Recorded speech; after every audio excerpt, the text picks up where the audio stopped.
And we're live. Good evening, everyone. Welcome to Holy Crap, the Vlogcast. Vlogcast comes from a skeptical point of view to answer some of the questions of why. This Vlogcast started as a combination of spite the Streisand effect because we got stuff to talk about. And I'm going to try not to get hit with DMCA just because I'm riffing on a thought with a song. There's a reason why I'm doing that one. I'll explain in a couple of seconds. Part of this is to follow through with the old adage that sometimes the journey is more important than the destination. I'm your main host. I'm known as Shujin Tribble. You can find me pretty much everywhere under that name. That's Sheujin. Hi, good to be back with you. From the Midwest of the U.S., at the moment, the only person joining me tonight on a consistent basis, and I think a good portion of that has got to do with having to do public service for something that you did in a past life or something. Brigid Yeah. Fitch, good evening. Good evening from the hellhole of Indiana. Yeah. Yeah, there's a ton of shit going on. So, okay, so the thing that I was just doing before about the whole, I hope I don't get hit with a DMCA. Apparently there's a story that came out. It's got nothing to do with the show tonight. Just a thing. A young lady who was doing I forget exactly what it was that she was doing, game streaming or whatever it was, and the only soundtrack that she uses is this like lo-fi beat stuff that she herself created. So the only music that's going out is stuff that she herself created, and her stuff got DMCA'd or copyright noticed by some group or other, claiming it was their music, and it's like, how?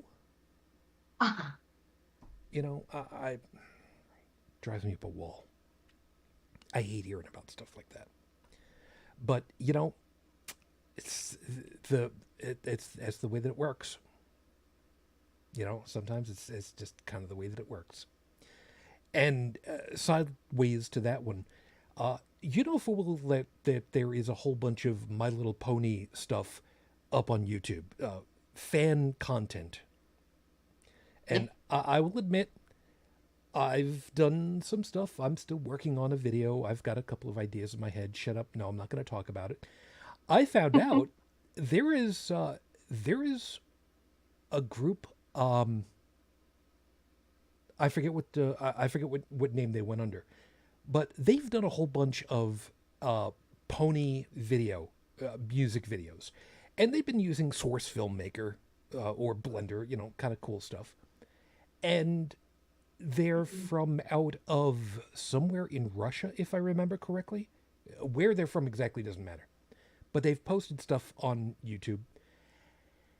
YouTube has gone ahead and on a couple of occasions flagged their content as having violence to it.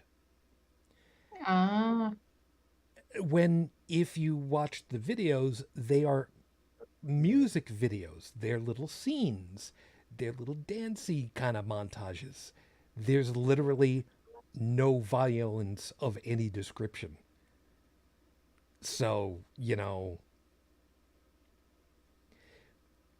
and then of course there are the other guys that put stuff together where they're just like, look, this is very very decidedly adult content, and we're gonna market that way. And the YouTube bots just go ahead and say, oh no, that's we're gonna switch this over to being content for kids.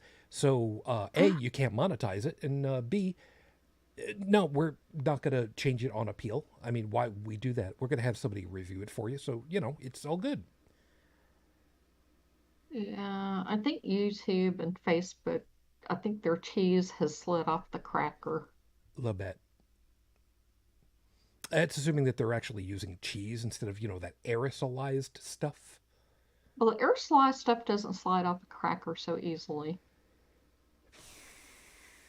Yeah, that's a good point. Yeah, it's a nice. The cheese has slid off the cracker is a nice way of saying they're a couple of fries short of a Happy Meal, or the lights are on but nobody's home. Mm, couple watts short of a. You know what? I don't even know where I was going with that one. I don't care. Doesn't really I don't matter. know. I mean, Facebook. had removed you probably saw this. I actually won the appeal though, so I was proud of myself. But I had posted a meme back in 2010, of all things, of a Grumpy Cat meme, which when, Grumpy Cat was a thing, This and still had kind of is. posted it. Yeah, and had posted it on somebody's wall for their birthday, and it was captured. A little birdie told me it was your birthday, so I ate them, and that got removed for violence. Yeah. Yeah. So I appealed it, but they actually said, "Oops, we messed up. Sorry." Nice. Very nice. So, of course, everybody, thanks for being with us. If you join us while we're live over on YouTube, you can join us over in the live chat, like over there. Stephanie, good morning. Saw you over there. Fearless, hi, hun. Um, and only because I've had people who were just like ready to ask me about it. I'll tell you about the Computer Chronicles momentarily. Oh, But bonjour, yes, fashionably late as ever. good morning from over the Hello. water. Joseph, you're able to make it. Hello, sir. Enchanté. Hello. Également. Excellent. So you're doing well today? You're back in Paris? Yeah. Yeah, exhausted from my vacation. Vacation, he says. Yeah. But yeah, well, I made it. Just That's okay. sorry for my tardiness. No, Oh, that's that's all okay. right. It's all right. I'm assuming that the reason why you're late is because you were actually reading the content for tonight's show.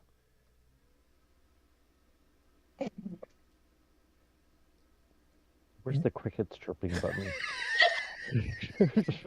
See, Bridget and I were joking about this earlier before we got started with the recording, and I had to tell her because I wasn't sure that she actually knew. I am not at all upset. I am not at all angry. I just find it absolutely amusing as all hell when it It finally is. comes up every time. Oh, I like surprises. Yeah, it's fine. It's all. Quelle surprise. So anyway, Alors, on parle de quoi aujourd'hui?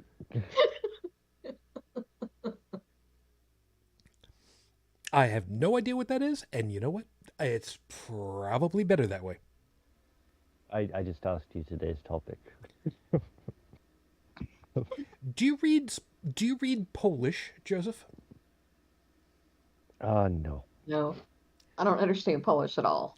Good. Then you're going to have a fun time reading up on it while I get started with the opening for the Yeah, I show. tried Polish for a couple of days on Duolingo since I was doing Russian and Ukrainian anyway, and went, no. Perfectly understandable. All right, let me get the opening rolling, and we'll figure out what's going to end up happening over here because the horrible scopes are fun. So with 5 minutes on the clock, your 5 minute freestyle starts now. 52. I know, I know. I've been doing these openings for a very long time and intentionally using just a singular word, and it's usually got something that I can two, sometimes three explanations that go along with the word. In this case, it's hyphenated, 52. But the question, of course, is, well, why? It's because I'm 52. I know, I know, I know. I've been using the running joke that I'm 39 for a very long time now, and it still gets funnier every time I use it because I'm very decidedly. You look at how much gray there is in all of my face and such. I'm very much assuredly not looking 39. But this week, my wife's birthday is coming up, and she should have been 52. It's an amazing kind of thing to think about it. 52 years.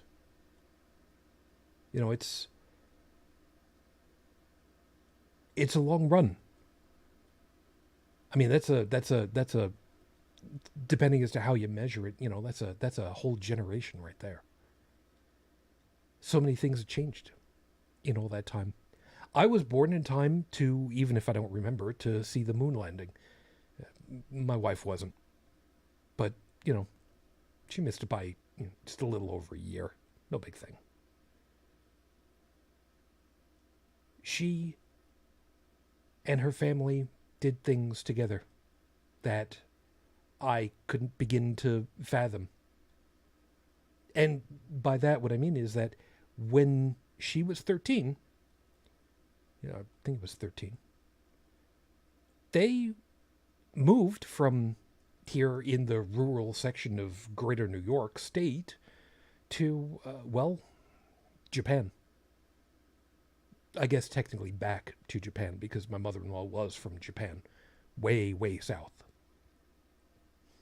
Because Dad wanted to work and thought that he'd be able to get better prospects out there. It didn't work out that way, so a year later, family came back to the house.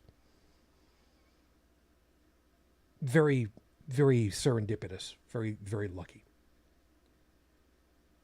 Most of her brothers and sisters went to a particular state college. They were expecting that she would too.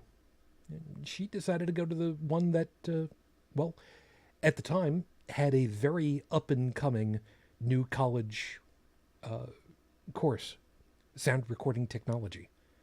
Reminding you that this is, 1987 and 1988. And sound recording tech was, it was something special. And she missed the exam to get specifically into that course by one question because she didn't know what the term sweetening meant in the recording industry. It's okay. But it was because of that we met. It was my last semester at that college because it just wasn't working out for me. It was her first. And we spent virtually our half our life, half her life together. I miss her every day. Literally, I miss her every day. And there's so many days where I wonder, what would she think about this? Or what should we think about that? What would we be doing differently together? And there is one thing that has come up on occasion. When I talk to my son, and I tell him things would be different. Admittedly, I'd be different. How things would be going around in the house would be different. But the idea that our love for him, our acceptance of him, would that have been any different? No. No. If she were alive today, 52 years on, she would also be showing what I've always told my son to be. Just be a good person. She was a good person. And the worst part of it was, sometimes she was kinkier than me. Episode 416 on the docket, Your Honor. Oh, God. I actually practiced how to say it, and I've forgotten. Solidarność. Solidarność. God, I've forgotten how to pronounce it correctly. Back in the 80s, in Poland, which at the time was part of the Soviet bloc, very Soviet-controlled, Lech Wałesa was the figurehead for the Solidarity movement. And because of his visibility and the bravery, some might say foolishness, he helped to usher in a new change. He helped get the people to basically rebel against all the crap that was being pushed down from the authoritarian powerhouse that was the Soviet Union and got the workers to be recognized as an actual legitimate force. And eventually, with all that, he got them actual democratic elections. And that story has kind of gotten me wondered after what happened over here in the United States, where, oh God, which state was it? Kansas? Yeah. Kansas, where they had a state referendum to find out, should we add something to the state constitution to outlaw abortion in total? And it was better than 60% of the people that came out and voted on it, which in and of itself was like 50% voting came out for that, which is like, Unheard of. you don't get numbers like that, especially on an off year.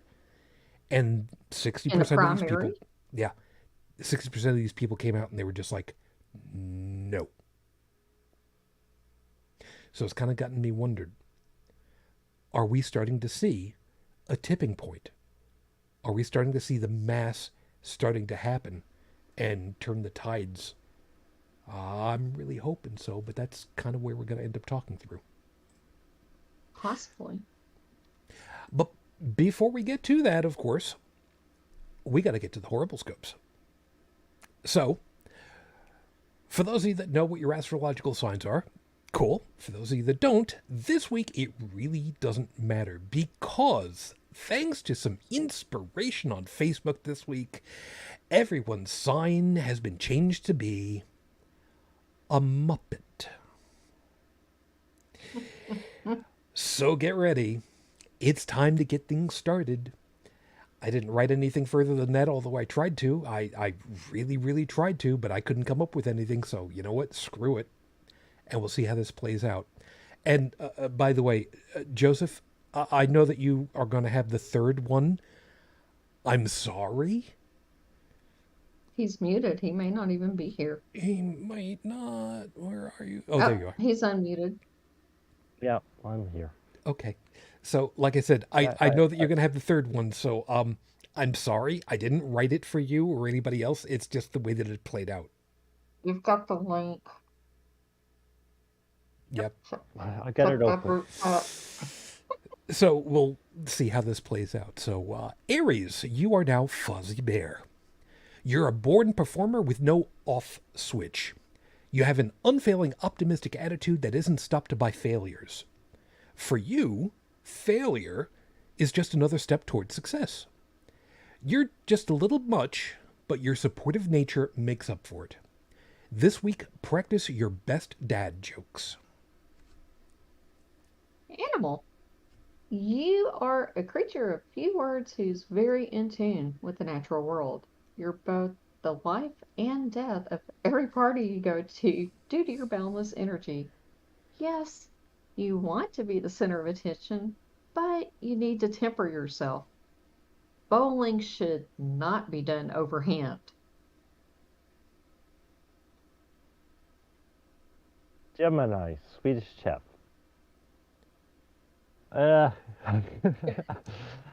Yonder spawn der richtige Gur, andere von der Muckjing Musik. Wir guffen der Flickenstuben mit der Bock Jübertscher. Holy shit, you did that perfectly. Well, well done. Well done, sir. That was my favorite Muppet. That was my favorite Muppet character. That was great, man. I was really worried about that one. Well done. Cancer Moonchild, you are Beaker. Anxious doesn't begin to describe you or your voice when you're startled. You're smart, talented, but insecure, always expecting something will go boom at any second. Your worship of the great god Murphy can make you a target for scammers. Be on guard this week. Leo, Miss Piggy. Your frustration levels are going through the roof this week if you don't scale back your standards. You have two choices. Either learn to relax or do it yourself. Either way, just be careful about speaking your mind. Your confidence can easily become hubris. Oh, up, up, up. Virgo. I'm not unmuted. Okay, good. Virgo, Kermit. Oh, God. I used to be able to do this voice. Well, not for now. You're a complex personality wrapped in a shivering, tightly wound spring. You try to be a people pleaser while staying in control of everything around you. But being shy and reticent and determined to make things work with amazing imagination means that you're always stepping on your own feet, flippers. This week takes more notes and fewer stress pills. Well done. Libra, you are Scooter. Where to begin with you? You're smart, like stupid smart, with all the book knowledge anyone can ask for, but your social situational awareness means you keep making things worse for yourself. This week, when you can't figure out what to say, just don't say anything. Scorpio, Statler and Waldorf. You are the personification of the expression, honesty is the best policy, but damn, roll it back a bit this week. Your talent of describing exactly how you feel about things would be better used writing your own book and not insulting people. Remember to keep your friends close and your enemies even closer. But leave that frog right where he is. Sagittarius by Ralph. I remember that character. Mm-hmm. The dog? Yep, that's exactly right. I don't remember what he looks like. Anyways, your laid-back attitude could be directly tied to you having been everywhere and done everything, or so it seems. You've got a story to tell for any situation to disarm everyone's conflicts. This week, just you keep being you. Yeah, as far as to Ralph the dog, what does he look like? He looks like a dog. I mean, as much as any Muppet looks like a dog. Capricorn, you are Sam the Eagle. Everyone knows exactly who you are. Kind of stuffy, kind of bossy, but you know how to get a job done. The lollygagging and tomfoolery around you will only be beaten with your superior organizational skills and moral compass. This week, listen to some Alice Cooper. Aquarius, Gonzo! Those that only know the surface version of you say you're weird, like really weird. But those who actually know you see you as super understanding, unashamed to be yourself, experimental, and able to see the world from almost any point of view. This week, don't eat any chicken, unless it's a candlelight dinner. Yeah, you know, I should have actually changed that a little bit. It should have read, unless there's a candlelight dinner involved. Oh, okay. Yeah, just leave that one aside. Oh, okay. Pisces, Dr. Teeth in Electric Mayhem. I love this one. He wasn't capable of a speech. All right. You are super dependent on your friends to be your moderating control. You are talented, silly, airheaded, strung out, and so tireless you can make literally anything happen if you set your mind to it. This week, just chillax and enjoy a long, cool, relaxing shower. I love Dr. Teeth and Electric Mayhem. And those are your horrible scopes for this week. Remember, if you like what you got, I'm going to blame somebody else because this kind of came at me from Facebook, so y'all can just, I'll just go ahead and I'll just say it. You didn't like it, you can suck a dick, I don't care. But if you would like a nicer one or naughtier one, you can just go ahead and get in touch with me and let me know. And at the end of the week, I will have the next ones posted, which will be, Tumblr, Twitter, Facebook, Discord, And I've already got somebody that suggested a new theme for next week, so I gotta work on Uh, that one. oh. Yeah, it's a topic I'm not entirely familiar with, so that's gonna be a little bit on the weird side. As an aside, by the way, a couple years back, and you can find this on YouTube, a couple years back, Dr. Teeth and the Electric Mayhem actually did a live performance as part of their world tour in California. They were performing the opening show. It was an open air field park kind of thing. It was also the final show, so it was just the one show. But I mean, it was their world tour, and it was great to see. Seriously, if you can find it on YouTube, it was absolutely adorable to watch. It was great. It was great. So now that we got that out of the way, yeah, let's kind of deal with this a little bit. Yeah, here in the United States, the big election cycle is every 4th year, and that's where people typically refer to it as the federal elections. It's the big one. It's for Yeah, the United States, general election. Yeah. yeah, United States president, and to go along with that, there's always going to be, Congress critters and Senate slimes and, local elections of various descriptions because, it's the big one. Hmm. And at the moment, it is very much not election time. It's not even the off year when this happened because the elections are typically in November. Yeah, November 8th this year. Now, the election that we're talking about in this case wasn't an quote unquote actual election, it was a primary, which is our way of trying to figure out, okay, for each of the political groups, who do you people want to be representing you on our behalf? And, folks come out there and they're just like, well, I'm part of the, I'm part of the surprise party, and I want this person to be representing us in the surprise party in the upcoming general election. You vote for that person, and Yeah. that's kind of the way that it works. It's a weird cycle that we've got over here in the U.S. We know, all right, we know. But this time out, they decided to have, like I said, they decided to have a state vote on a constitutional amendment that would outlaw abortion in the state. Now, since the question of abortion has been basically kicked back to the states by the highest federal court in the land, everybody has been saying, well, every state should be able to go ahead and say what it is that they want. Kansas, who has not elected anything but Republicans for like the last 50 years, give or take.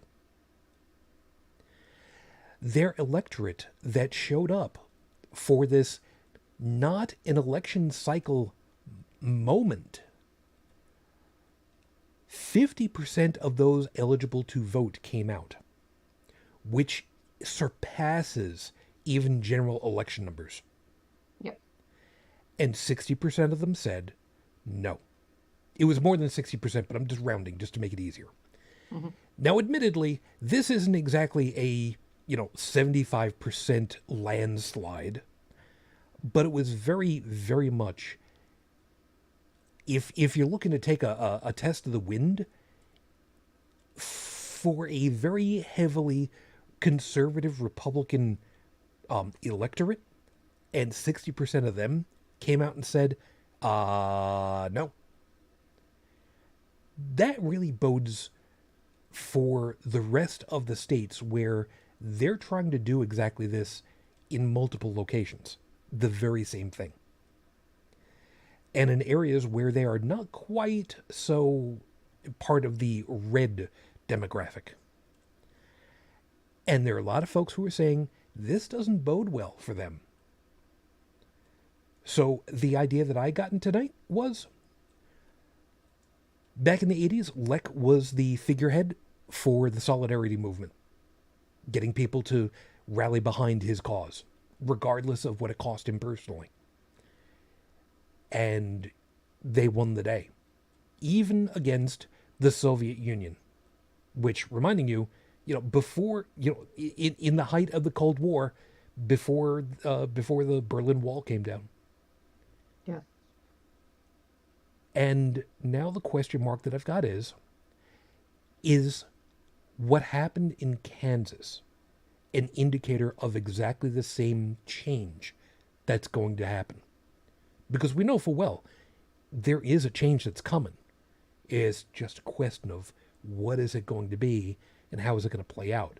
And I'm really, really at this point of the opinion that what happened in Kansas, heavily Republican Kansas, is very likely going to happen with the rest of this country. And I'm really hoping for that. I'm gonna say it is going to have some bearing on the elections in November. Oh, yeah. However, there are some states where, because of this, or because after learning what happened in Mississippi in 2012, I'll explain on that too. Uh, this is not going to be allowed to happen.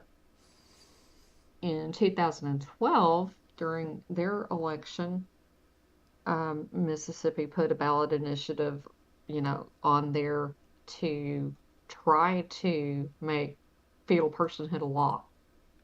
Oh, yeah. And in Mississippi, that initiative failed. People said no. And so, if that can happen in Mississippi, as conservative and as red as that is, there's no way in hell other states are going to put this on the ballot and let people put it up for a vote. And I know that in my state, they would never have a referendum and put it to a vote ever. I think Kansas had a special provision in their constitution to where they were allowed to have a referendum or put it on the ballot, and that's why they did, because they can. But in my state, it's not possible. It's going to vary from state to state. But I think that the backlash is real. And from most polling, something like 70% of the electorate all over this country do not want an outright ban like this. And so the people who are pushing for the complete and total bans, I think they're going to be in trouble. If there's any way to vote them out, I think that they're going to be voted out. And there are people even in places like Wyoming that are staunch GOP that have changed their registration to Democrat. Now, I think that Liz Cheney's going to lose her primary, by a huge amount, but it doesn't matter. People are pissed. Yeah, I've heard about that one in particular also. People in Indiana right now are furious because this is not, the ban that got signed into law last night that was not our decision. There's no way they would leave it up to us. And by and large, this is not popular here. No, I would expect not. And there's going to be some serious blowback. And, of course, we were trying to make our voices, heard and, tagging the reps and, governor and things like that. But they didn't care.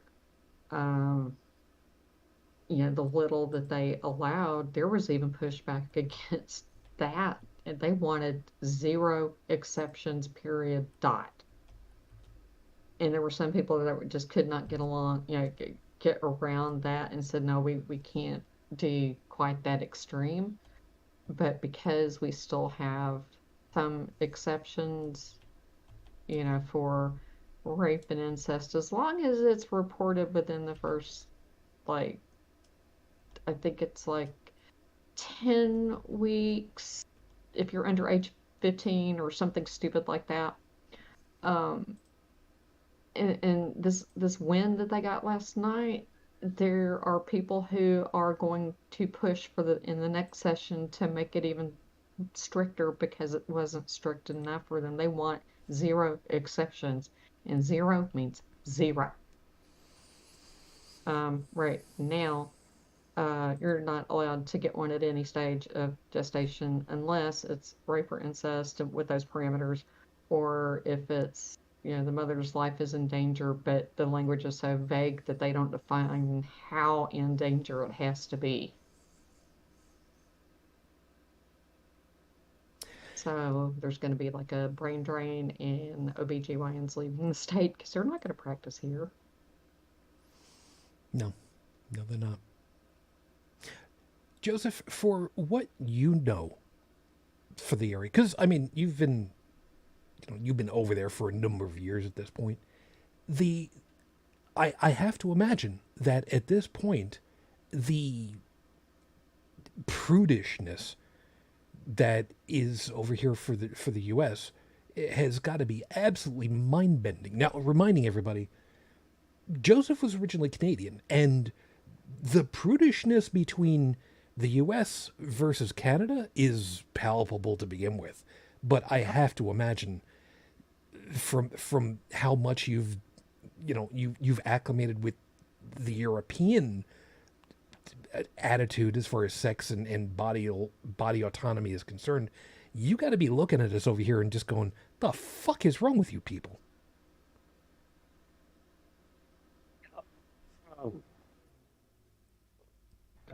Yeah, I don't know what I can add to that, but I mean, it's like,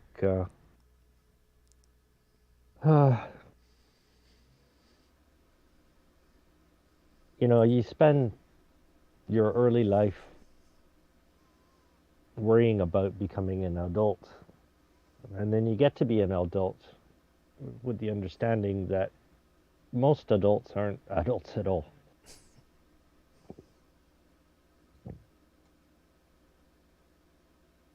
This is what happens when you let other people decide for you what's best for you. But what happened last night was not our decision. No, it was We- taken. It was taken away from us. And, people even tried to add some amendments because I listened to the blow by blow of everything that was going on at the State House yesterday. Oh, was And that it just, was that Twitter thread that yes, kept it going just and got going? Oh my worse and God. worse. And, and we've got like just a tiny handful of Democrats that are, in the legislature. And they were like, well, if you're going to force people to have, kids against their will, can we at least get some kind of a workplace accommodation for them? And they said, nope. And they're like, can we maybe get a limit to where they have 13 weeks to get an abortion in cases of rape or incest? And they said, nope. And then they said, well, what would you tell a woman who is 14 weeks pregnant and knows that she has a non-viable pregnancy, that the fetus is dying? What would you recommend, to tell that person, and how would their person explain this to their kids? And the guy started quoting Bible verses and says, well, it's really sad to, death is part of the cycle of life, and you would have to leave it in God's hands. It's between God and, I was like, what the fuck? Yeah. They just want more children, and damn the consequences. Yeah. Yeah. Yeah. There's literally, there is no two ways about that. There's not. It's like it's like the picture meme where it's the dog that's come over with the ball in his mouth, and he's getting angrier and angrier because the person wants to take the ball from them so they can throw it. Is only throw, do not take. it's the dog trying to tell the owner, only throw, do not take. And it's the same thing now. It's only birth, do not be taken care of. I guess I'm not quite Yeah, sure I'm and putting that. I've engaged with some of these people as well, and Oh, said, I've seen. well, are I've seen. and said things like, well, are you prepared to give more money, into social programs like, you know, SNAP, WIC, Medicaid, whatever? And the response is always either keep your legs closed or you should have thought about that before you got pregnant. Yeah, Or why should I pay for your 10 minutes of fun? What? yeah. Well, what makes it dead obvious is the fact that they're thinking of going after contraception. Yeah, they're going after contraception too. How can you ban abortion and contraception? I They mean, are. contraception is the means to avoiding abortion. Oh, it gets better. Well, Wait a minute, because it gets better. There was also an item that was brought up to make it where men could not acquire erectile dysfunction medication, yeah, because if the idea was that was put out there, if it was that uh, ch- uh, this was if God's if if will. yeah, if pregnancy is God's will, then isn't the inability to father children also God's will? And Yeah, again, the logic makes sense, but again was shot down. a hard And veto. yeah, and Stephanie had put off also over here, and this is massively important to stress out. What happened to freedom? I suppose this is freedom for them, but not for you. Right. One of the things that I can remember as far back as I can remember, and admittedly, I my functional knowledge of politics, such as it is, goes back to 70. I'm going to go with 78, which was Jimmy Carter, the peanut farmer Jimmy Carter from Georgia, who, Mhm. forgive me for saying this, God love him, in his mid 90s, still gets up, swings a hammer for Habitat for Humanity. Mwah, you are exactly the type of personality that we did not deserve you as president, sir. But I would vote for you again in a heartbeat right now. Not that I could Yeah. vote for him then. However, the point that I was going to get, as far back as I can remember, it had always been the Republicans were they touted themselves as the group aimed at smaller government and more Mhm. freedom, more Yeah. personal freedom. I want to say that very specifically because it was always smaller government to get off of, according to them, to get off of the neck of small businesses. Mhm. It was always about small businesses Mhm. and personal freedoms. Again, it was always driving to the small folks, the people who were the blue collar workers. It was always Yeah. about trying to make it better for them, while completely Duplicitous. thank you.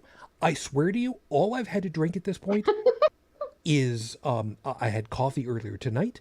I just finished off my orange juice. There was nothing in it other than just water to just add more water. Although the coffee I had stevia in it, so anyway, uh, What kills me, this is the home of Mike Pence and RIFRA, right?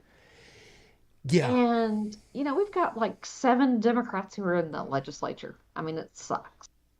And one of them is like, well, can we at least get some kind of an exception for RIFRA because we do have a Jewish Jewish people population. That's right. touched and hard veto. Nope. Yeah, and remind everybody what RIFRA means. It's the Restoration for Freedom of Religion Act. And so, of course, me being my smart ass, I'm like, okay, so religious freedom for me, but not for thee. Gotcha. Yeah, and it's because of groups. It's because of legislation like that that I adore the Satanic Temple, because they have come out in situations like this and said, "Hey, the religious freedom thing. Yeah, according to our religion, we don't have a 24-hour waiting period. We don't need a sonogram wand into the uterus for anything. We decide that we don't want to have a child in our bodies anymore, and we're to have it excised. We've got a thing for it and everything. So let's just go ahead and do this thing. Oh, you don't want us to do that? Oh, I'm sorry. Would you like to tell us exactly which law you think that we're not following? Because we can guarantee you we will find you exactly chapter and verse in the law books that you wrote that say that we're doing it exactly by your rules. Oh, and screw y'all, by the way, at the same time. I don't think I don't think there's a legal brief that actually says screw y'all, but I mean, just probably implicitly stated. So, whatever. Well, we're beyond help from them at this point. There's nothing they can do. Yeah, I know. Which means it's the Jewish community that's going to be the next ones up on this one. They probably can't. If they said that there's no exemptions under RFRA, then there's no exemptions under RFRA. And to the people who are saying, well, in November, vote them out, that's not possible either, because when we voted in our primaries this year, I had very few races to vote in because the GOP were running unopposed. You can't vote out if you have no competition to vote for. So Yeah. the only chance that we have to get these bastards out is 2024. And if GOP at the federal level takes a lock on the House and or Senate, it's done. We're over. There won't be a damn thing we can do. I've got ideas in my head, but for legal sake, I'm going to keep my opinions to myself. But for the vote them out and replace, Indiana cannot do that until 2024 at the soonest. Which is mildly annoying at best. It's a lifetime away. Yeah. Yeah. Now, taking aim away from just Indiana for the moment, the other states that this stuff is going to be coming up with, like I said, Kansas, very, very much a Republican strongholds. As in, like, if memory serves, Trump won handily in the elections. It was over 20 points. Yeah. Yeah. So for that change to have happened there, That's huge. there are a lot of there are a lot of polling places that are, doing their stuff, and they're very much of the opinion of, yeah, this is going to go very badly in other states. Mm-hmm. And the fact that there are in the United States, it's almost half and half women to men. Almost. It's slightly more women. But we know full well in these evangelical groups, especially these heavily religious I don't want to say Christo-fascists because it's not specifically them, although they are a big contingent of it. The women will typically follow what they're told to do. It's not all of them. It's not every one of them. But if you watch them and you're getting these really creepy ass Stepford Wives kind of vibe off of them, that you're probably right. That being the case, the fact that for Kansas, 60% of all the people that came out voted no. That's a large percentage. It's very telling. and they're a stronghold. They've been a big one for a very long time. So now I'm kind of wondering, is that the point of the new wedge? You know, because sometimes all you need is for, what's the expression?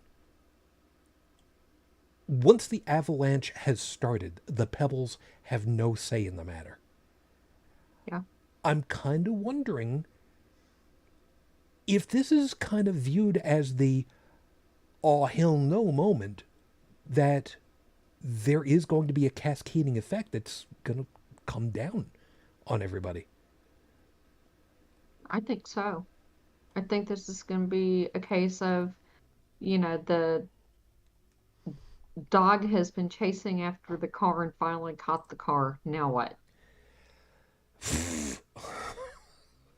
Oh my God. And I'm like, okay, what you do is you slowly put that car in reverse, back over that bitch, you slowly roll it back forward and back up again. That's just me.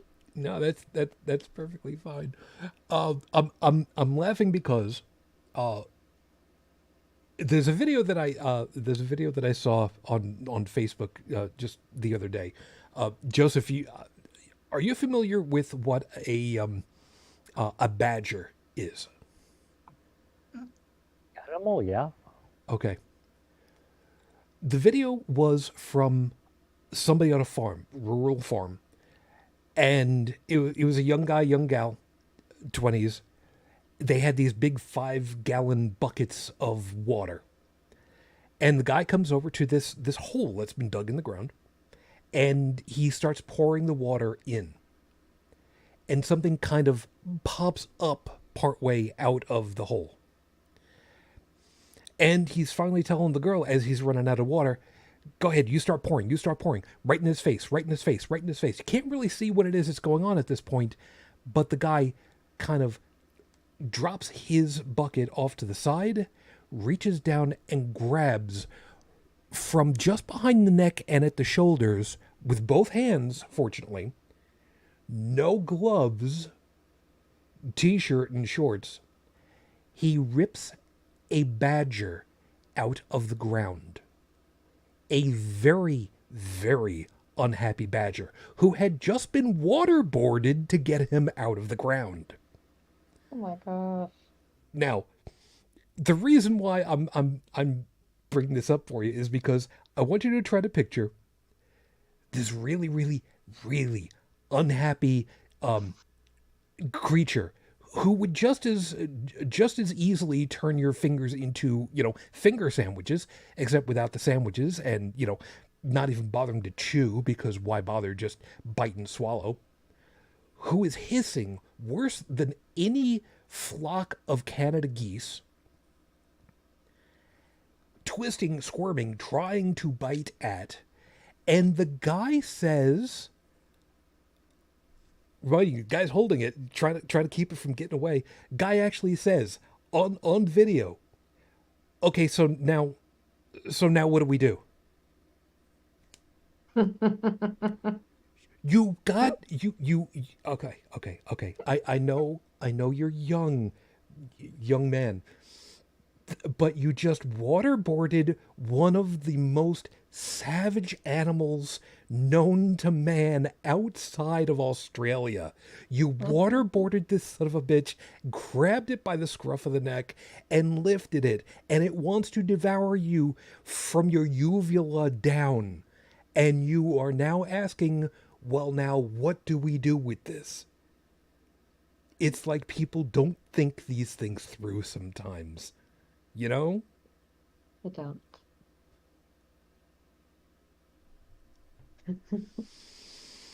I'm sorry. I just, and Felix is saying, small bag of pure bad attitude. Oh, yeah. Yeah. It was really bad. It was really bad. And what kind of goes along with this is what Stephanie had put just before that. The number of women who have registered to vote is shooting up. Yep. Women and people who have been Republican who are switching to either independent or, in large numbers, Democrat, specifically to battle what's going on at this point. Because we mad. Yeah. Hell hath no fury like a woman scorned. Or a badger waterboarded. Yep. And I use that expression because Liz Cheney's father...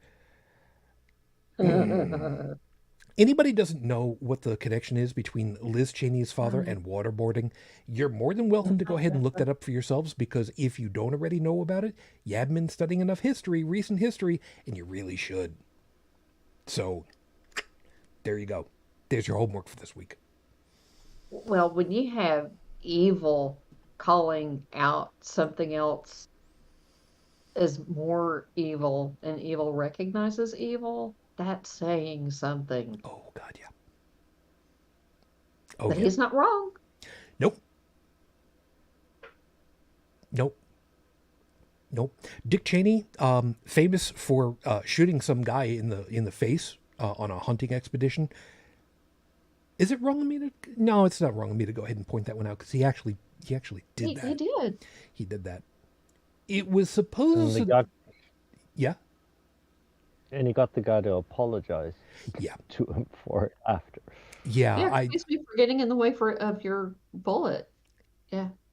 don't know. Well, it was some kind of shotgun buckshot kind of thing, if I remember right. So, he survived. He was really not in great shape, but he survived.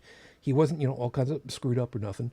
But yeah, for Dick Cheney to come out and say that the former guy is a clear and present danger, existential threat to the survivability of the country, yeah, He's not wrong. he's not wrong. What's the expression? Game recognizes game, Yep. like you said. So, yeah.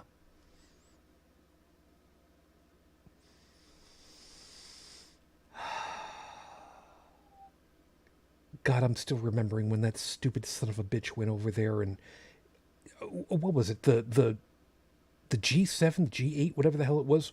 They're all coming out there so that they can get their photo ops, and former guy taps, what is it? The contingent from Brussels, I think is what it was, tapped him on the shoulder to get his attention and pulled him backwards so that he could get in front for the photo op, and just preening himself.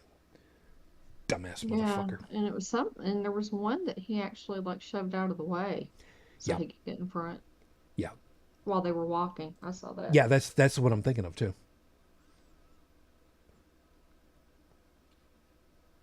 So yeah. So it's fair to say over here in the U.S., we've kind of got it worse than you guys over there in Europe, because we haven't figured out this whole "are people thing right now, it looks like. Yeah, we haven't. Well, you had it figured out, but I think it was Benjamin Franklin who, I'm paraphrasing here, but somebody asked him if the United States, it was after the initial drawing of the Constitution, they asked Benjamin Franklin, is it a democracy or is it a republic? And Benjamin Franklin answered, the United States is a republic as long as you can maintain it. Yeah. Yeah, that's the problem right there, isn't it? Well, it's supposed to be a representative republic, but these people do not represent me. No, and that's the problem. Them that's in power have traditionally been the ones to design how the power is voted on by the people. And because of that, things change in ways that are slow but steady, and that's the problem. Because it doesn't get pushed back quite the way that we'd like it to be, or should have been. What's the expression? Leaving a frog in a pot to boil. I'm screwing it all to hell, but I'm pretty sure I get the point across. Yeah, you put it in the water and gradually turn the heat up, and it doesn't know that it's boiling to death.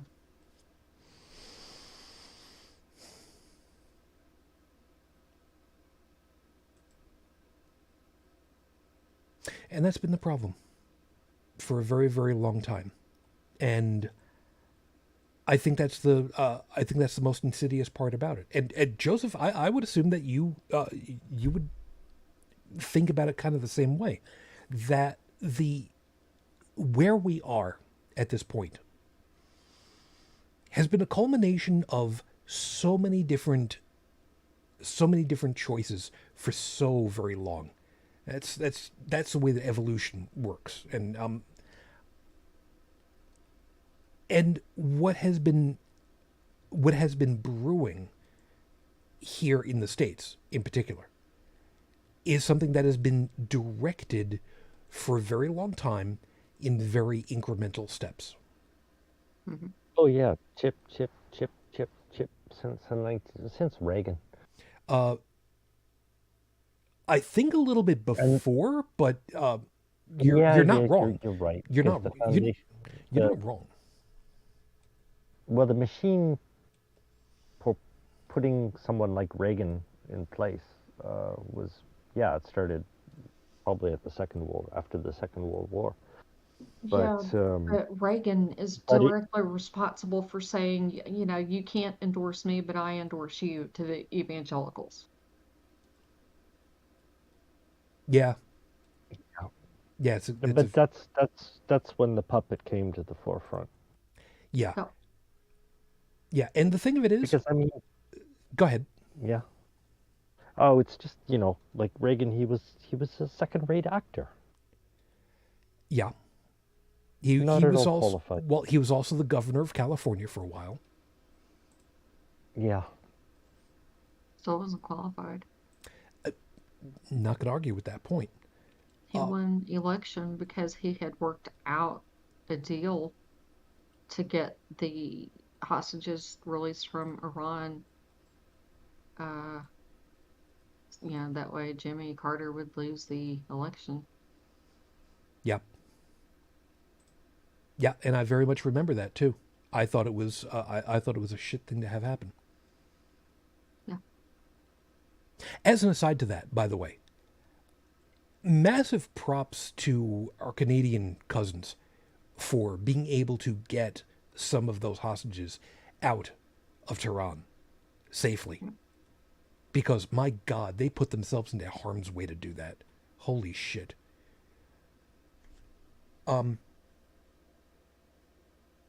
Joseph saying that the machinations probably started as early as like the end of World War II might seem hyperbole. I was about to say hyperbole, but yeah, it's not, because what ended up happening shortly after World War II was the Red Scare and the McCarthy trials. Hearings. Mm-hmm. And don't forget Eisenhower's speech, his farewell speech, where he warned against the military-industrial complex. Yeah. Exactly. Yeah. Yeah. Exactly right. Exactly right. And that's the problem. That's something that's also been pointed out. There are so many times where legislatures in the United States, because the legislative branch of the United States is the one who is supposed to declare war, and at that point commit resources to that effort. It has been pointed out that this legislature, which would mean, just the people that have been in office now, but virtually every legislature that has happened since World War II has not met a war it didn't love to fund. Yep. There's always room for more warfare. There's always a blank check available for it. But God help you if you got to have teachers buying supplies for students in grade school.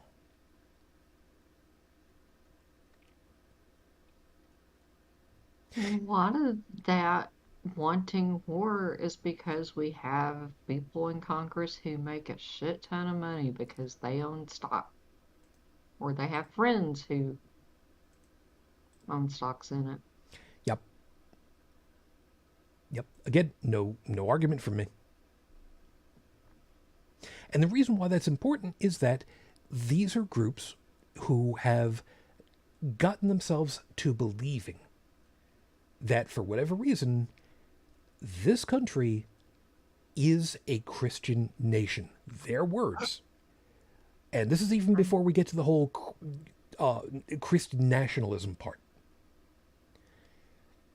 I can understand there is patriotism that leans religiously. I get that. It's still wrong, but I get that. But once you start dipping into, but this religion is the only one, you've kind of lost the track of what the document was supposed to say or mean. Yep. And there, and therein is a whole other issue of what did some dude who died 250 years ago mean to me? Nothing. Shit. Okay. Yeah. They're the whole argument of the founding fathers thing. Yeah, I get that. That's a whole other thing. I don't believe in what would the founding fathers say. I go off of the idea of what was the intent laid out. The intent laid out was to change, which is why there was a process to have amendments in the first place. Yeah. End of story. Yeah.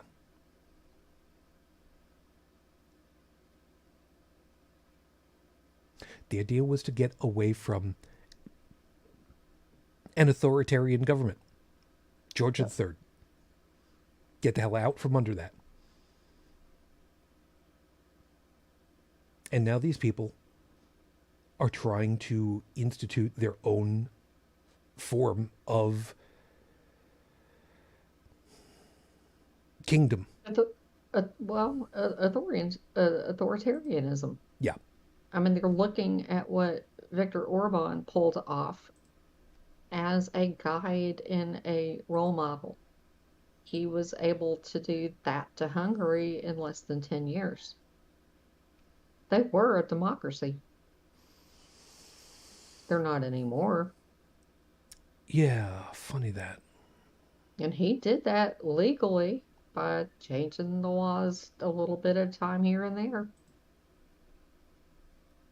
And now they're stuck. Yeah, Joseph.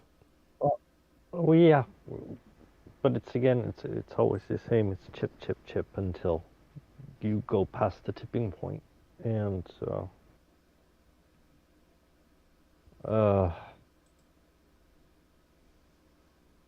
it's hard to,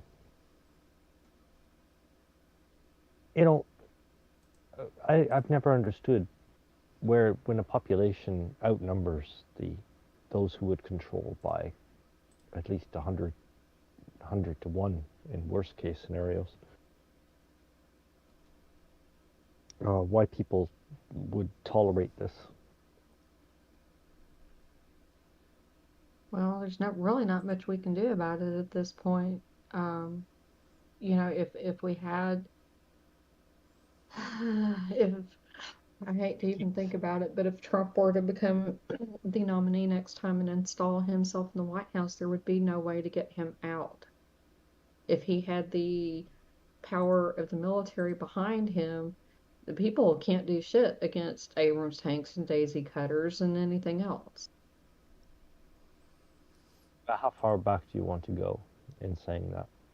Because I mean, this is what we have now is a result of people saying we can't do anything. I mean, that's Like true, I'm but there's a thinking, big I'm difference between like the French Revolution and what we would be able to do now. uh, We don't have weapons like what is that? that. What is you don't have the balls or what? No, it's not the What balls. It's just with, an actual military that could use cluster bombs and take out, complete subdivisions or whatever. How would people fight back against that if the military were to participate in a coup?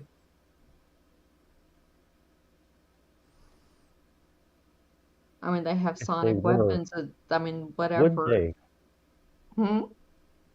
Would the I'm If they might. I don't know how many would, but the longer that these hearings go on with the January 6th committee and all that, the deeper the corruption has gone up into the upper ranks of the Pentagon. And we're talking people who have been in the military 20, 30 years that are in on this. So who's to say that they would not? We don't know. oh um yeah, it's best to take it step by step. If there was a nationwide protest against what's going on, um, well, I mean, the maybe. first thing first thing we're gonna see is well, the government's how they're gonna use the military. That's gonna be the first reaction to that. Yeah, that's true. So we can only do it step by step. It Because we, horrifies me that if go ahead. if we just sit on our hands and just being worried about what if, um, yeah, well, that's how democracy goes. Well, I mean, I don't think people are going to sit on their hands, but at the same time, uh, you've got people that went to the Michigan State House armed with all sorts of weapons and stormed that place when, their legislation legislative session was in session and nobody did shit to stop it. And And even now, then yeah, and then Gretchen Whitmer, there was a plot to kidnap and kill her, and the people were let go. I think they charged two of them, but another one was let off, and that kind of crap is just that should not be going on. It should not be allowed to happen. But it does. But it does. yeah, Um, were these people brought to justice for this? No. What? that's the problem. The corruption that has been happening, yet again, as was said, is stuff that has been brewing for a very long simmer. It's Yep. just one person here, and it's just one person there, and it's a couple of people over here, and it's just a couple of bad actors over there, and well, we can take care of that. And for every one that's noticed, there's another five that are just under the radar that didn't get stupid and kept their head down and didn't say anything outwardly or didn't get a tattoo or didn't leave a record properly enough at the time so that nobody knows what group they're affiliated with.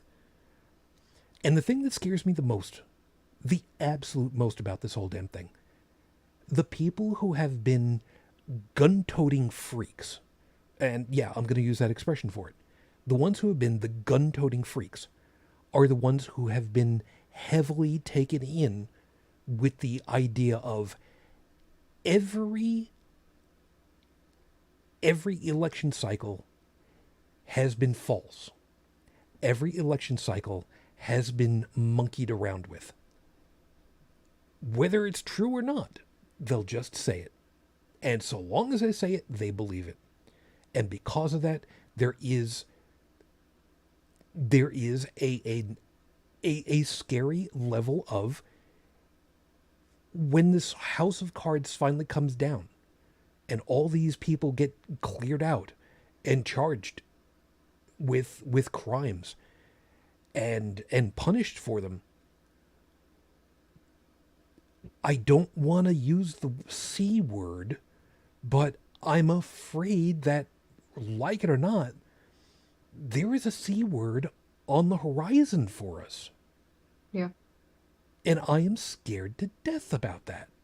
it's possible. What's that? What's that C word? Without saying it, over in the chat, A type of a car, sort of. Yeah. Yeah, you're Uh, lost. that's what I'm looking for. I don't want to say that I because, think it will, though. I think it's going to be not conventional. I think it'll be like here and there smatterings, guerrilla style. But what really the bad part about some of this is there have been so many uh, white supremacists and or Christian nationalists, whatever you want to call them, that have infiltrated law enforcement, the military, things like that. It's been going on for decades. yeah, And, you know, now that the government has come out and said that the risk of terrorism, you know, in this country is higher, you know, from those types of people than any external threat that we could possibly have. yeah, Um, Democrats tried to pass some legislation to have more screening for those types in the military and in law enforcement, and of course, Republicans vetoed that. So we can't have that. yeah. There's a question and answer on the board at the moment, and Brigid, I'm going to want you to kind of give us a little bit of insight on this one. Felix had said, but would American soldiers actually fire on our own people? Stephanie had followed that with, Felix, if they are convinced that those people are other. However, your And military yes, are woke and mix people thoroughly, so that game does not play with them. So I need you to kind of fill us in a little bit as far as you remember it.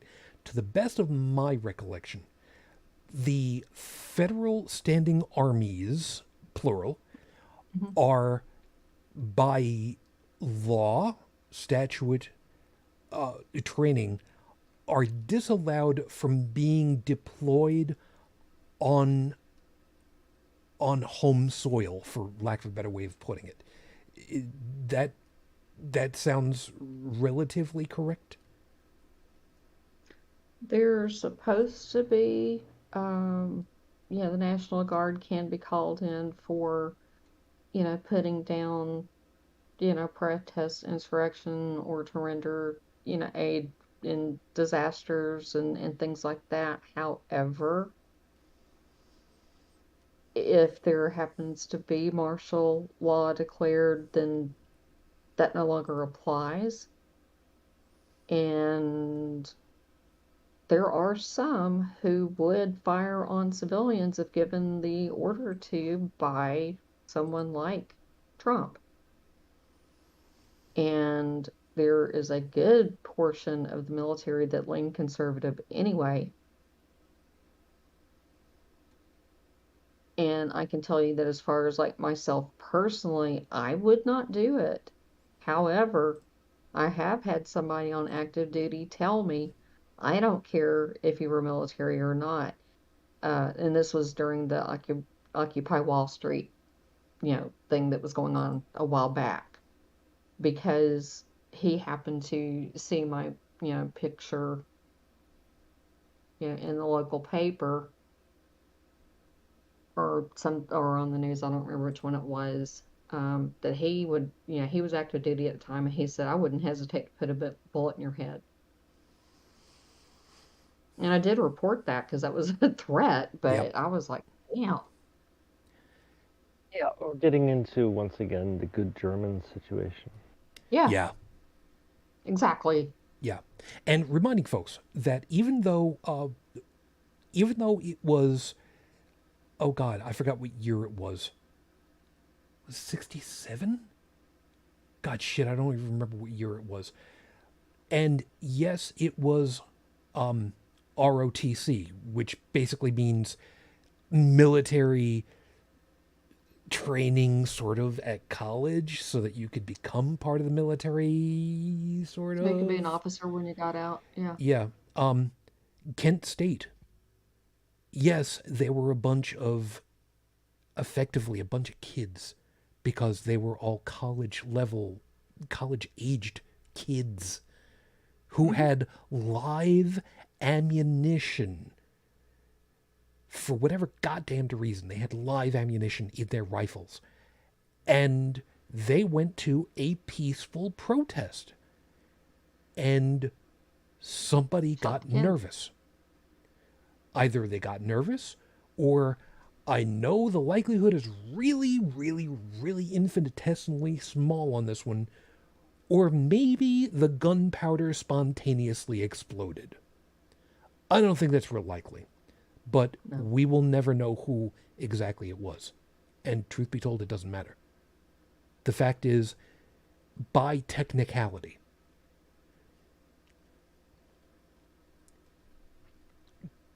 U.S. military trainees fired on peaceful civilians. By Hmm. technicality, it's Yeah. happened. And again, I've forgotten what year it was. I think it was 67. I don't know why. I could be wrong. And truth be told, it doesn't really much matter. I So, think under martial law they can do that. And from, what we know now, there were talks to put us under martial law to stop the transfer of power yeah, over to Biden. That discussion was being had.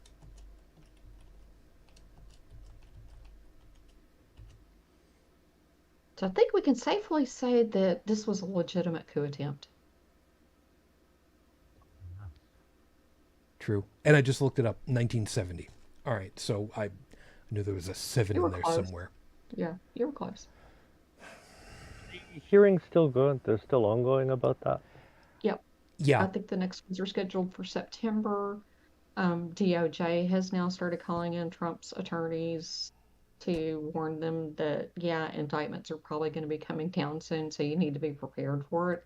I don't know that anything's going to happen, um, regardless of what happens, if he is indicted or not. All hell's going to break loose because you're going to have people on either side that are pissed either way. yep. And so you're going to have people acting out. I mean, that's a given. But it still doesn't mean that we shouldn't, if he needs to be indicted, then he needs to be indicted. If he needs to be charged, he needs to be charged because nobody should be above the law ever. And if he gets away with this and his other people under him get away with this, they will do it again. It's just a question mark of when. Next time, 2024. This was a Yep. practice run. I mean, they tried for real, but this was a practice run. They know what to do now. Public, at the same time, they're going head down for gerrymandering Yeah, to Yeah, prepare yeah, for the elections on a state level. yeah. yeah. And that's something that's been fought in the courts heavily. And it's simply an untenable item because there are so many jurisdictions where the oh god, I forget where in particular it was that I saw this one, but at least one state has a thing that says that districts can be redrawn by the parties, whichever party is in charge, but it can't be done specifically for the rationale of adjusting the percentages and to lock in voting groups in order to guarantee a victory. Well, that's a key to But it's happened. disingenuosity. Yep. Yeah, try to prove that. Yeah, It's like, exactly. That's exactly it, and that's exactly what the arguments are, and it's exactly what keeps going back to the courts, and the courts all basically say, Well, I mean, how do you really prove it? Why the fuck are you asking us? You're the court. You're supposed to be upholding that ideal. Well, there's court going before Supreme Court this fall to where there is a map that is so obviously heavily gerrymandered to hell and back. And the, court in the state said, no, you cannot do this. This is blatant. No. And it's going to go before SCOTUS. And if SCOTUS says, yeah, you can, then what? I don't know. There's another case that's supposed to go before them too about replacing electors.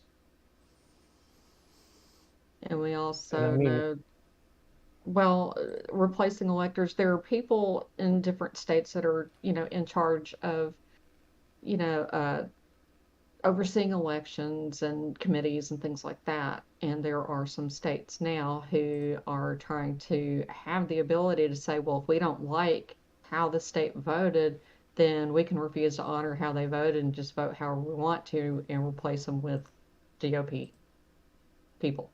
Like if a state votes heavily Democrat, they want to be able to say, we don't care, we're putting these people in here anyway, and call it good. They call those. There's a term for that. Dishonorable. It's Dishonorable unfaithful. It's electors. unfaithful electors. Unfaithful electors. Yeah. Sorry. But they're trying to codify this into law in some states to where they can just do that. Now, the problem with this, though, is that as I was taught it long time ago at this point, the idea of the Electoral College was supposed to have also been a stop check on the elections to prevent exactly what ended up happening. So that if the electors decided, yes, we voted for this person, but we have decided that this person is unfit for the position, they are supposed to vote accordingly. Now the problem with that is it's a That was great back during the Pony Express when it took forever to get information from state to state. well, the Pony Express actually did an amazingly fast job of Well, that. they did, but that was when you didn't have instantaneous news. Agreed, and be that as it may for a second, the problem with this still is predicated on the decorum idea that we've talked about on so many occasions. And if you do not have people following said decorum, if you have dishonest and disingenuous actors, then the whole thing just falls apart. And then if there are no rules, what the fuck do you do? Right. And that's exactly where the problem is. If you don't have, if people are not following the rules, I mean, do you even have a game anymore? And I know I shouldn't be calling the existential threat to my country, the game, but I mean, really, that's where it is. I mean, it's There's like, always been procedures and precedents and things that were just done that were just acceptable practice. I mean, this is the first time ever in our country's history that there has not been a peaceful transition to power. yeah. Yeah, and it was done in such an incredibly childish manner in and of itself too, at the very end. It was we know what was attempted, but the very, very last minutes was just childish spite. And really, do you need to know anything more about the character of the personalities involved than those last 10 minutes of their time in office? No.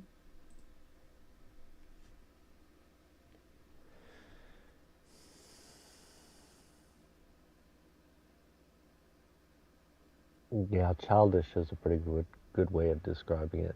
Yep. It's based in childish.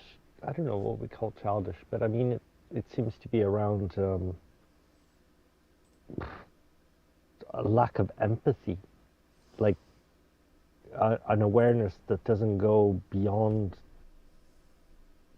the bubble of moi. Yeah. I got mine. Yeah, there's. And Sorry, go on. this extends, yeah, this extends also to like even the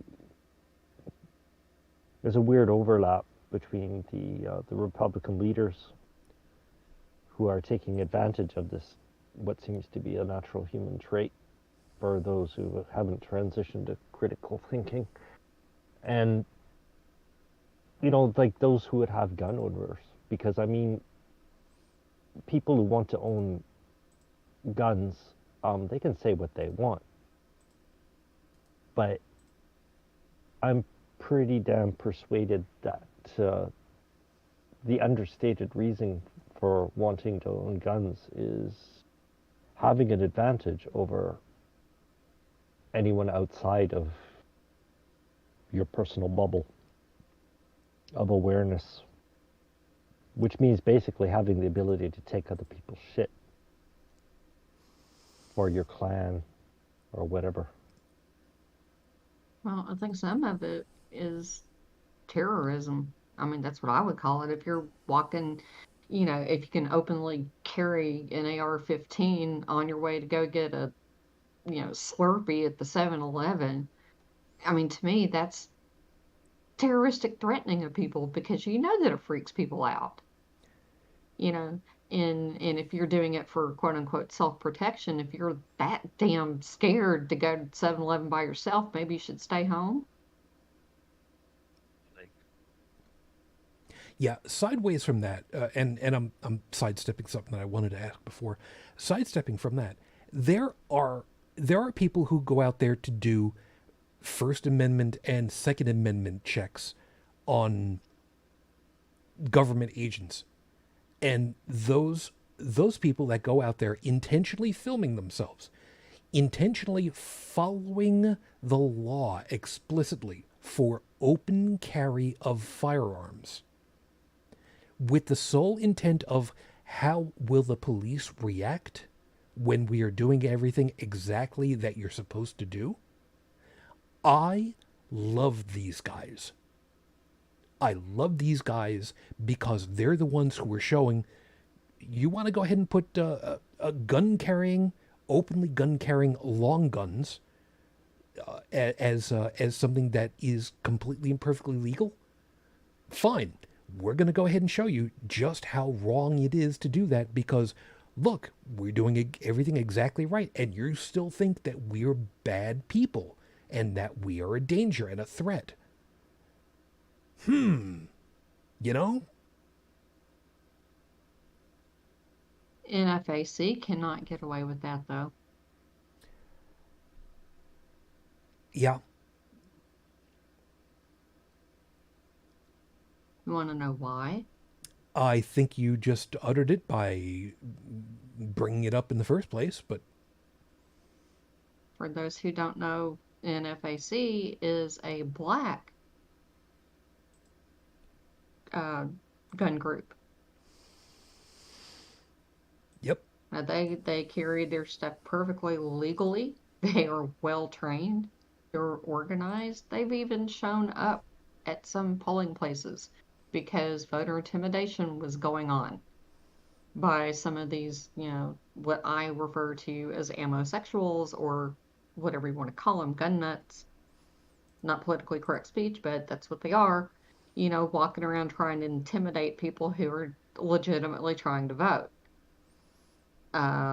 In some of the Republic districts, and then the NFAC will show up to try to make sure that everybody's behaving, but for some reason I can't imagine why having a bunch of people who are not white that are openly carrying weapons legally scares the hell out of people, and so it's not allowed. And the leader of NFAC has been arrested at some point.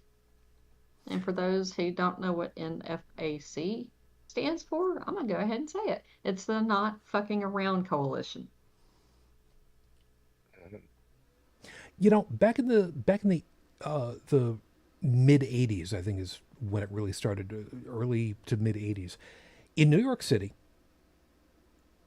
Sliwa, if I remember right, who unfortunately has turned out to be quite a shit over the years since. But Sliwa started a group for the New York City transit system, the subways and such. It was a volunteer group known as the Guardian Angels. I remember them. They, if memory serves, I do believe that they are still in operation. But be that as it may, they were a volunteer group of people who trained in ways to help keep the public safe on the subways. And they were very, very prominently displayed. They wore red berets, very, very vivid, bright red berets, so you could see them almost instantly. And they all had basically uniform satin jackets, for lack of a better way of putting it. They were very obviously a uniformed volunteer organization. Mm-hmm. Don't want to call them paramilitary because they were just volunteers. They were just people. And they wanted to keep the people on the subway safe because back in the day, being on the subway was kind of dicey sometimes. Kind of still is, but be it as it may. So when there are groups, especially in populations of color, minority populations, who have decided that they want to keep themselves safe, organized safety, so that they have their own protections, it is amazing how out of the woodwork suddenly gun protection legislation comes to the forefront when, the Black Panthers armed themselves. Yep. And they were very much a very well-organized, well-disciplined group.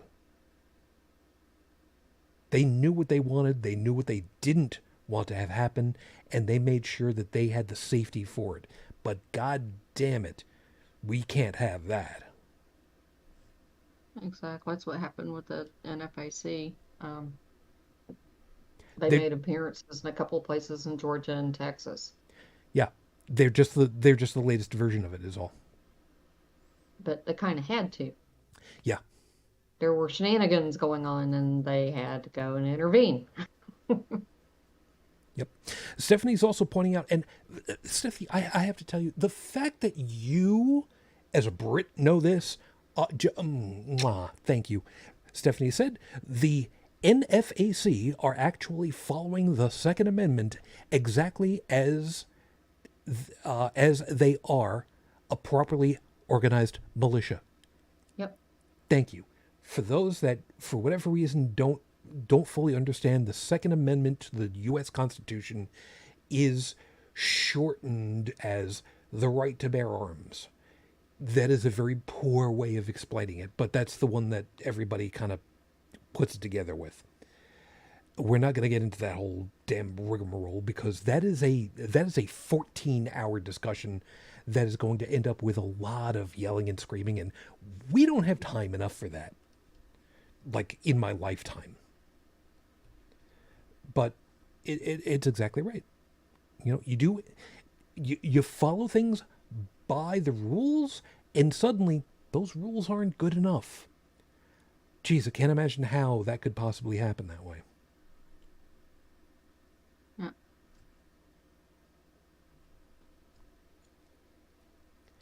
But therein lies the problem.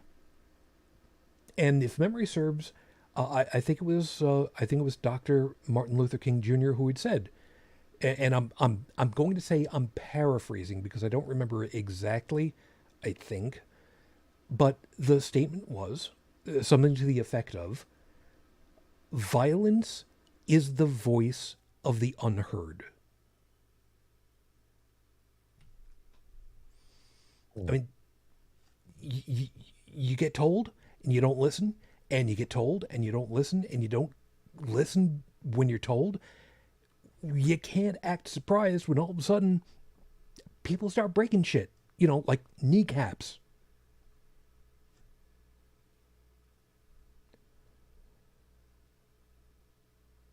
And I'm sorry, Joseph, you were going to say something?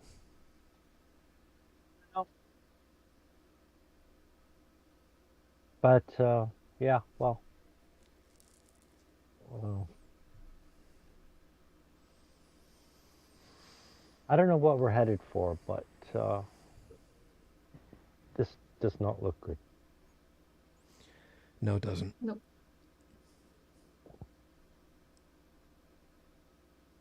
No, it doesn't. Because these the Republicans have just proven themselves to be just so disingenuous with everything. Um, yeah, everything concerning democracy. I mean, they've found they can't win through a democratic process anymore, and they're just going through all they're concerning democracy by any means possible, and it's fucking obvious now. I mean, Yep. it's gone beyond. It's it's beyond evident what their intentions are, and it's just you know, it's they want an authoritarian regime Yeah, I just typed where, Shujin in the chat, but go ahead. but they tend to want to they want to decide for people what's best for them, quote unquote, with no lack of irony. Um, yeah, and this, you know, you can have well-intentioned dictators, but you know, what can go wrong when there's no checks and balances and people maintain complacency and do nothing?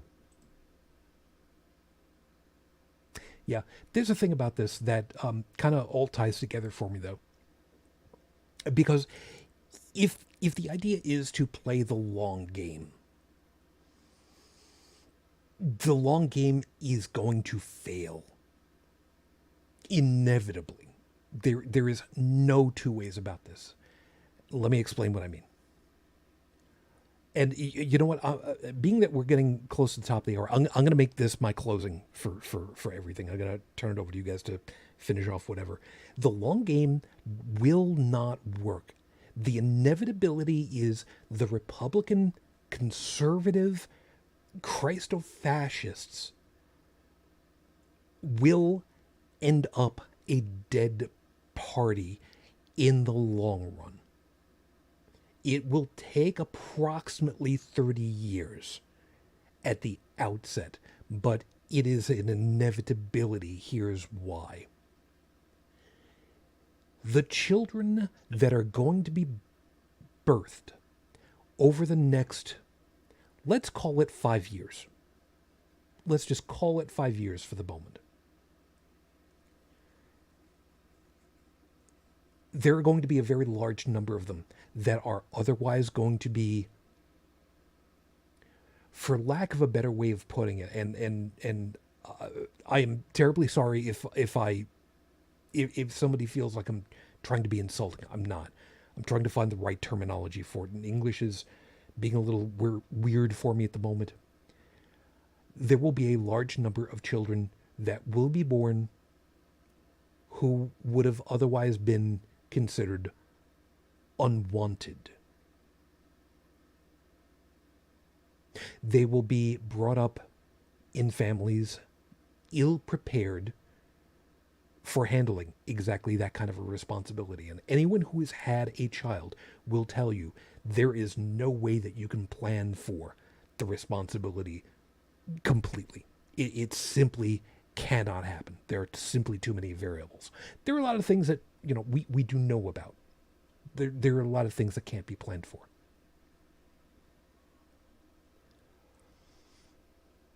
There will be dead mothers. There will be dead brothers and sisters. There will be aunts who will be damaged. There will be families that will have these things done to them. And there are going to be these kids that are going to grow up knowing this because they're going to be taught it. They're going to be taught why did this happen to you? Why was this done to your family? Who made this happen? And they're going to be bringing up, taught by, the current collection of post-teenagers who grew up and survived school shooting after school shooting after school shooting. They're the ones who are going to be able to tell them, this is what happened. This is who did it to us, and this is how it played out. This is who you are. This is the legacy that your family has inherited because of what these people did. This group did this to all of us. They are going to be the ones who are going to end up following every letter of every law and playing the game exactly the way that they've had it. And they, en masse, will absolutely destroy that political organization. Like I said, 30 years, 35 years. But that is where it ends. The inevitability is simply there. It's just a question of how long is it actually going to take? And am I going to live long enough to see that? Because I don't have to be following Psychohistory 101. Yes, that's an Asimov reference. Leave me alone. To have figured this part out. And I'm not an incredibly intelligent personality. But I don't think that I'm wrong, obviously. But if somebody's got a different way of looking at it, if there's somebody else that thinks that I've got it wrong and wants to explain to me, I'd be more than happy to listen to them. But I got news for you. I don't think I'm wrong. So, I've got my soapbox out of the way. Whatever it is that you guys want to finish off with, I'm just going to sit back and just going to shut my face because at this point I've talked, I've soapboxed enough. You don't need anything more from me.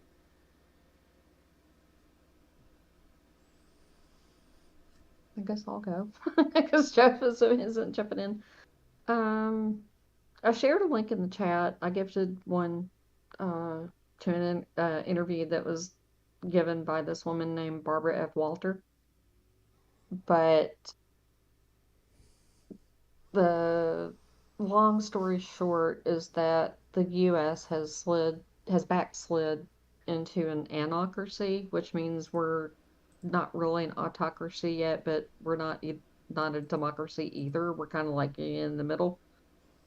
And the book that this woman wrote in the interview she gave, she used to work in the government, and I think since 91 or something like that, we've been keeping an eye on other countries, to get an idea of if they're about to go into a civil war or, who's about to take place or anything like that.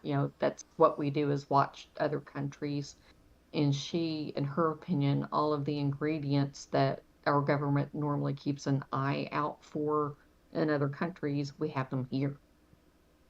So she can easily see us going into, as much as, Shujin hates to use the C word, a civil war here.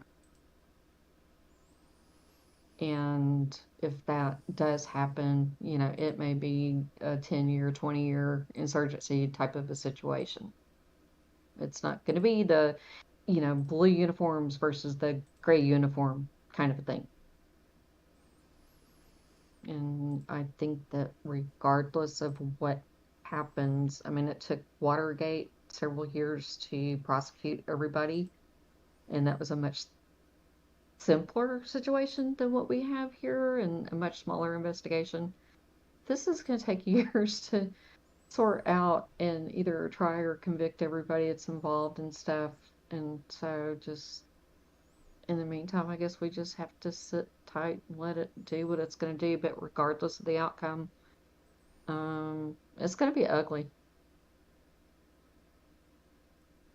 And I have no answers as to how to solve it, what to do to solve it. But I can tell you this, there's a bunch of really pissed off women right now. And I do think that that is going to influence how people vote in November. We're already seeing it in the polls. We're seeing people get registered to vote. So we'll see what happens. We need more Sotomayors.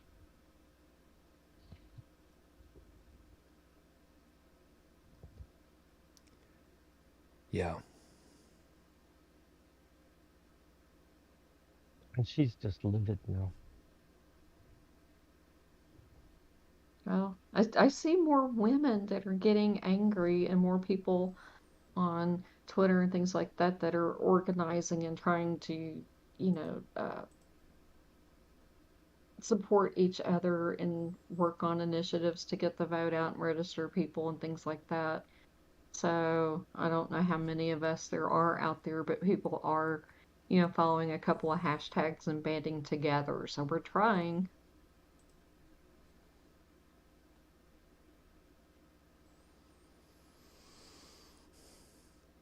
So if anybody wants to follow us on Twitter, you can do #resist or hashtag Blue Crew.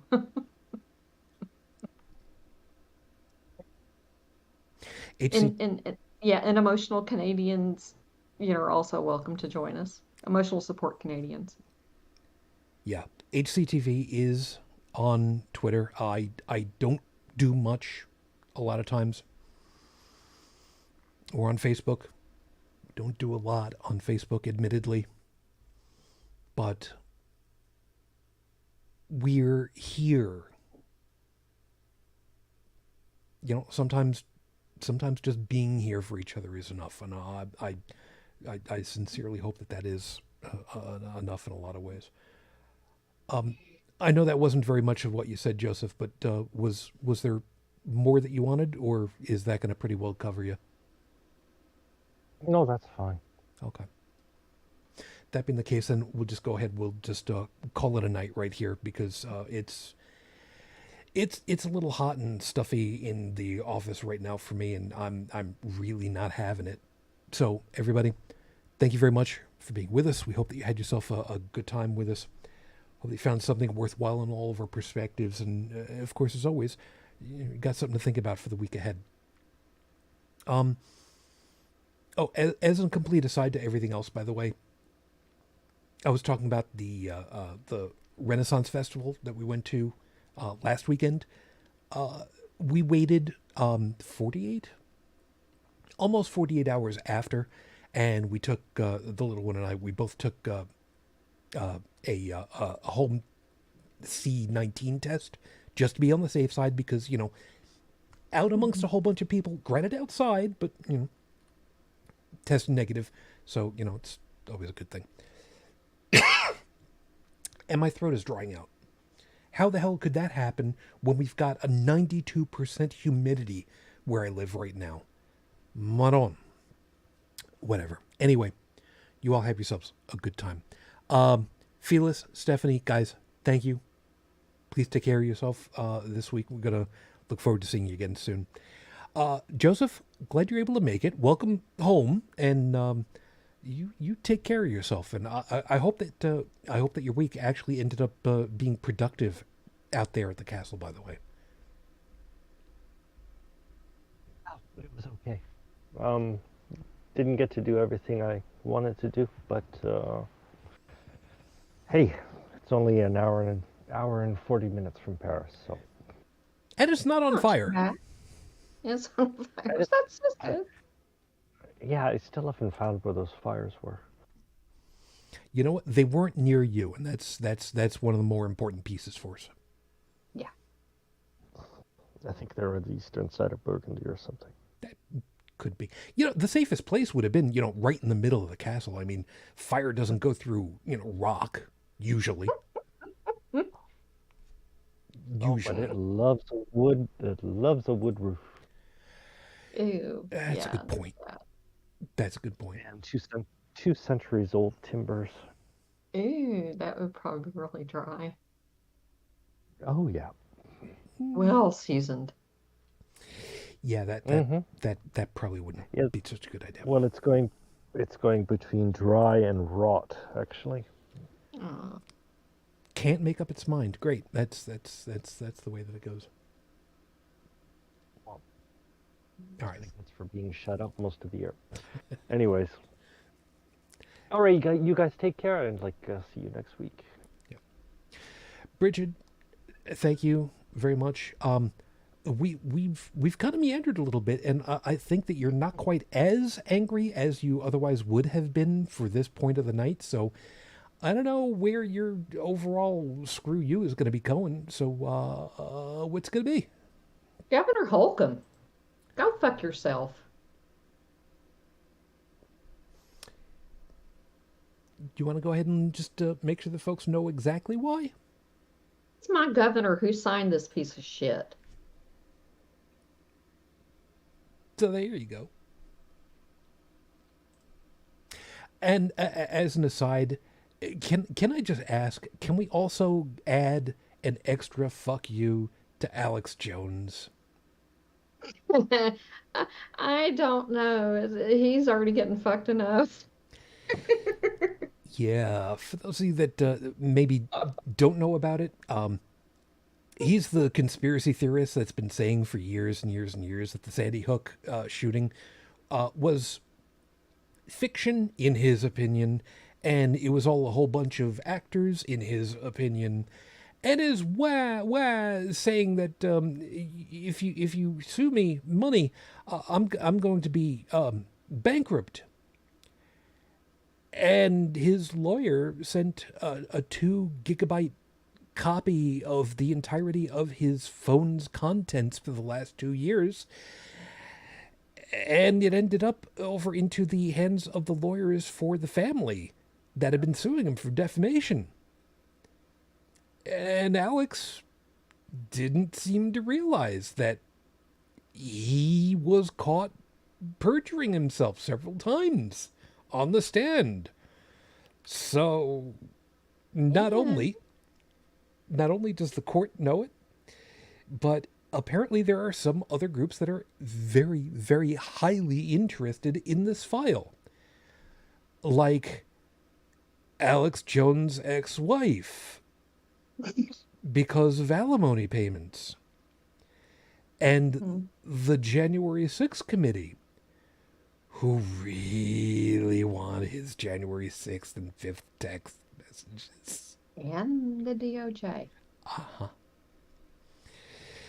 I really want the January 6th committee to get it first before the DOJ, personally speaking.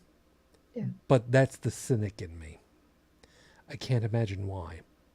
But at least there's a little bit of relief that came out today that I was like, he actually made a statement. And I was kind of like, whew, oh, thank goodness. The intimate text and stuff like that kind of made me go, ew. He did say that, yeah, there were a couple of pictures on there of his naked wife, but no dick pics. It was like, well, thank you for clarifying. Yeah, well, I can't believe he said it, but he did. He's said and done a lot of things, and you know what? As far as I'm concerned, I don't care. I don't care. Okay, I'm glad you didn't have any pictures like that on your phone. Okay, that's nice. Mm-hmm. And if the nice folks out there from Anonymous happen to be listening, and we know, of course, that you are, you know, be a damn shame if all of a sudden there was a BitTorrent out there, a 2 gigabyte. Was it gigabyte or terabyte? It was a gigabyte. It was a gigabyte. It was close to 3 gigabytes, actually. Close to 3. You know what? 3. It was like 2.8 or something. let's call it 3, because, advertising, that's fine. I wouldn't mind some advertising. It'd be a damn shame if there was a BitTorrent out there that ended up with the entirety of Alex Jones' file that somehow just miraculously appeared so that nobody could ever claim that it just disappeared. Wouldn't be hard to do because my understanding is it was put into a Google Dropbox. You know what? It'd be a damn shame if that were to happen. Yeah, that would just be too bad. I would never advocate for something like that to have happen, but it'd be a wonderful pipe dream, wouldn't it? Just a thought. So we all have to get out. Thank you all for being with us. We will be looking forward to seeing you again next week. Please take care of yourselves. Please stay safe. If you'd like to be in touch with us, of course, all the information is over at holycrapthevlogcast.com. The phone number, if you'd like to leave a message, 859-HCTV-554, 859-428-8554. Please stay safe. Please stay healthy. And just thanks for being with us, because we're going to continue to be here for you as well. So till the next time we're together, as always, I wish you all the peace I no longer have. I wish you the strength that I've learned. I wish you well. And my lady, you would be an absolutely glorious 52-year-old. And I miss you. Matane Fujin. I love you. I miss you. Dream of me. So till the next time we're together, everyone, as always, good night.